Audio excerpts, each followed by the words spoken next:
जय हिंद प्यारे बच्चों, स्वागत है आपका भौतिकी प्लस के इस प्लेटफॉर्म पर। और आज मैं आपके साथ में आपके फिजिक्स के एग्जाम के लिए वो न्यूमेरिकल डिस्कस करने वाला हूं जो कि एनसीईआरटी में पूछे गए हैं और उसके जैसे बहुत सारे न्यूमेरिकल सीबीएसई के पीवाईक्यूज में देखने को मिलेंगे। तो वैसे तो आपकी तैयारियां पूरी होने वाली होंगी, लेकिन मेरे साथ में आप इन क्वेश्चंस को साथ साथ में सॉल्व कीजिएगा। जब आप क्वेश्चन देखें तो आप उस क्वेश्चन को पहले खुद से सॉल्व कीजिएगा, फिर इस वीडियो को आगे बढ़ाइएगा और साथ साथ में सारे क्वेश्चंस को अगर आप सॉल्व करेंगे तो मुझे ऐसी आशा है कि आपका कल के पेपर में आने वाले अधिकतर क्वेश्चंस जो न्यूमेरिकल फॉर्म में होंगे वो आप अच्छे से कर पाएंगे। चलिए शुरू करते हैं। तो भैया पहला क्वेश्चन क्या बोल रहे हैं हमें भाई, इलेक्ट्रिक फील्ड है, कंपोनेंट दिए हुए हैं, y और z कंपोनेंट 0 दिया हुआ है, x कंपोनेंट दिया हुआ है मुझे अल्फा या a x to the power 1/2 और a की वैल्यू दी हुई है 800। तो इसका मतलब इलेक्ट्रिक फील्ड कितना हो गया भाई, e की वैल्यू हो गई 800 रूट a या रूट x। ठीक बात है ना।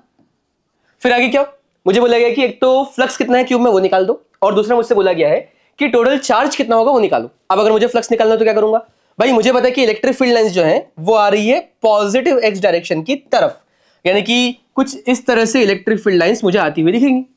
ठीक बात, चलो बताओ और क्या सोच सकते हैं।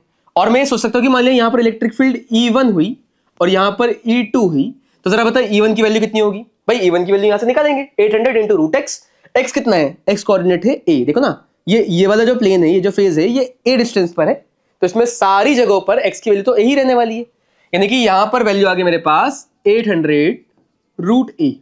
चलो भैया E2 कितना होगा, E2 यहां पर है कितनी दूरी पर, 2a दूरी पर, यानी कि आ जाएगा 800 रूट 2a। बोल भाई, तो अगर मैं बोलूं कि फ्लक्स अंदर कितना आ रहा है तो ये अंदर आ रहा है, यहां वाला नेगेटिव मिलेंगे इसको, यानी कि मैं बोल सकता हूं कि भाई फाई जो इनवर्ड है अंदर आ रहा है वो है माइनस ऑफ, क्योंकि नेगेटिव अंदर की तरफ आ रहा है, ई इंटू ए। इलेक्ट्रिक फील्ड कितनी 800 रूट ए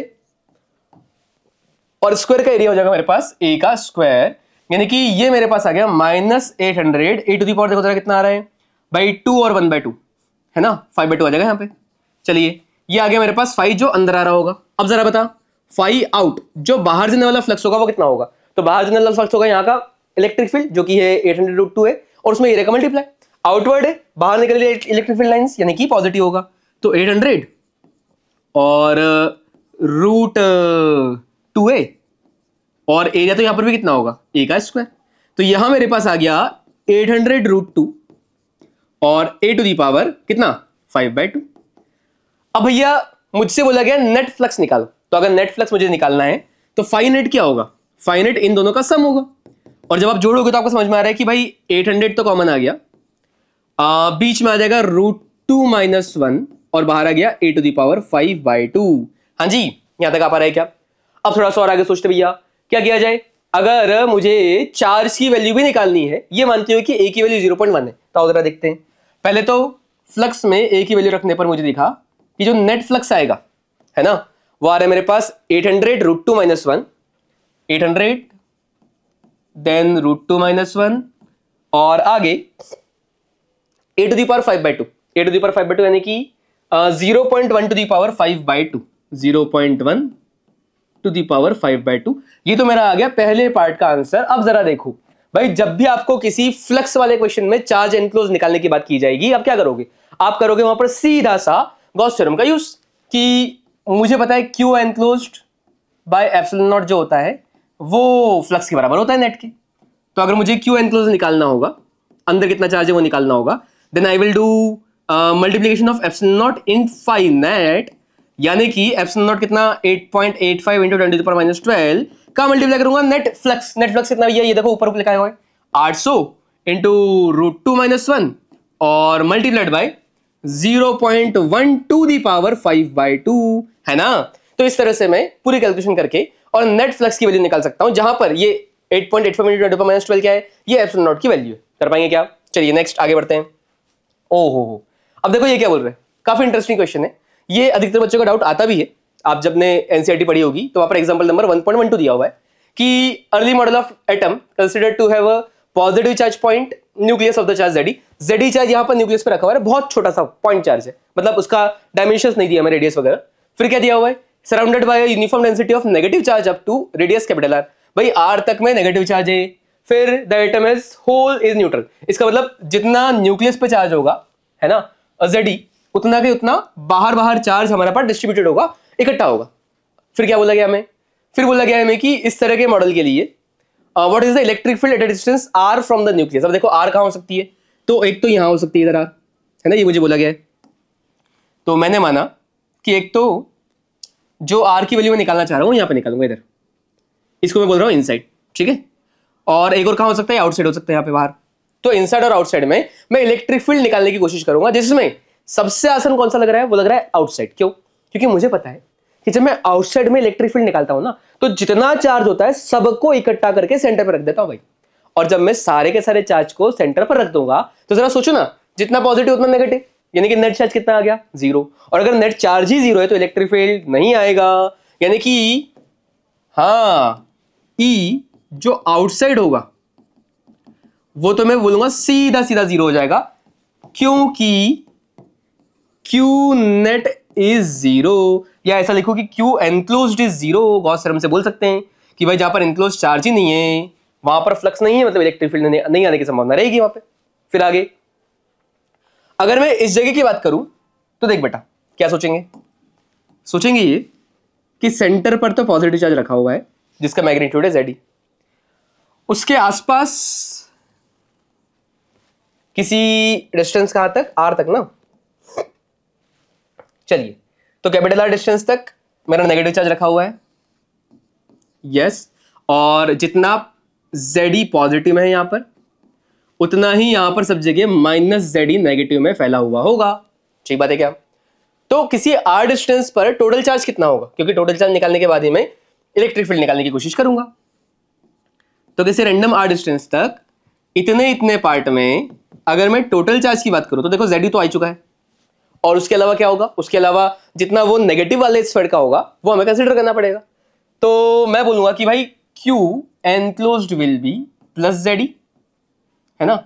नेगेटिव में टोटल ZE था divide by 4/3 pi R³ total volume में फैला हुआ था, और मेरे पास जो वॉल्यूम है वो है 4/3 पाई स्मॉल R³। तो 4/3 पाई से 4/3 पाई कैंसिल, और मैं बोल सकता हूं कि भैया मेरे पास आ गया ZE times of 1 minus R³ upon R³। बोल भाई कर पाएंगे। अब क्या किया जाए, अब मुझे मालूम है कि ये Q इनक्लोज्ड अगर आया है मेरे पास में, तो मैं सीधे सीधे क्या निकाल सकता हूं, इलेक्ट्रिक फील्ड। तो इस जगह पर इसको मैं नाम दे देता हूं कुछ पॉइंट P तो बाहर लिखा हुआ है, इसको मैं कुछ नाम दे देता हूं, क्या दे देना नाम, PQRS नाम दे देते हैं। चलिए तो इलेक्ट्रिक फील्ड अगर मुझे निकालनी है तो that will be at point S, electric field into area, जो वहां पर सरफेस एरिया मानूंगा मैं गॉसियन सरफेस का, तो आ जाएगा मेरे पास 4πr² will be equals to Q inside by epsilon naught, यानी कि 1 upon epsilon naught ZE times of 1 minus R³ upon capital R³। और इसको सॉल्व करने पर मुझे क्या मिल रहा है, जरा देखो, मुझे मिल रहा भैया 1/4π एप्सिलॉन नॉट, साथ में कौन है, साथ में है ZE, और कौन है R² अंदर मल्टीप्लाई, तो याद देगा 1/r² minus R upon R³। Yes, this is my electric field at a distance small r which is less than capital R। किसी इनसाइड पॉइंट पर इलेक्ट्रिक फील्ड निकालने के लिए ये तरीका मैं यूज करूंगा। चलो भैया नेक्स्ट आगे बढ़ते हैं। अगला क्वेश्चन क्या बोल रहे हैं हमें कि शुरुआत में 900 पिकोफैरेड का कैपेसिटर है हमारे पास, 100 वोल्ट की बैटरी से कनेक्टेड है, और आगे क्या, कितनी इलेक्ट्रिसिटी की एनर्जी होगी उसके पास में। तो भाई पहले का आंसर तो सीधा आ गया मेरे पास, कैसे कि इलेक्ट्रिसिटी की एनर्जी होती है अगर C और V दिया है तो हाफ CV², ठीक बात है ना। C कितना है 900 पिकोफैरेड, यानी कि 10⁻12 मल्टीप्लाइड बाय V का स्क्वायर, V कितना भैया 100 यानी कि 10⁻2, 10⁻2 का स्क्वायर कितना हो जाएगा 10⁻4। तो ये मेरे पास आ गया 10⁻4। बोल भाई, और ये हमें 450 आता हुआ दिखा, एक जीरो ज्यादा है, तो -12 और 4 कितना -8, -8 में एक जीरो -7, तो ये आ गया मेरे पास 45 इंटू 10⁻⁻7 जूल। हाँ भाई, तो ये तो आ गया मेरे पास टोटल, उसके पास इनिशियल एनर्जी कितनी है भाई, जितना आता है उतना तो करूंगा ना मैं। फिर आगे The capacitor is disconnected from the battery and connected another 900 picofarad। देखो बेटा सेम दूसरा कैपेसिटर भी सेम कैपेसिटेंस का है, और जब साथ में कनेक्ट करेंगे तो बैटरी तो हट गई, यानी कि अब सोर्स नहीं है हमारे पास में, अब जो भी होगी इनके आपस में शेयरिंग होगी। हालांकि क्वेश्चन में साफ साफ दिया हुआ है कि Q/2 आधा बढ़ जाएगा, क्यों, क्योंकि कैपेसिटेंस बराबर है, तो मैं सीधे हाफ CV² भी दोनों का ऐड कर सकता हूं। या फिर अगर मुझे निकालना हो कि पोटेंशियल कितना आएगा, तो मैं लगाऊंगा सीधा सीधा वो कॉमन पोटेंशियल का फॉर्मूला कि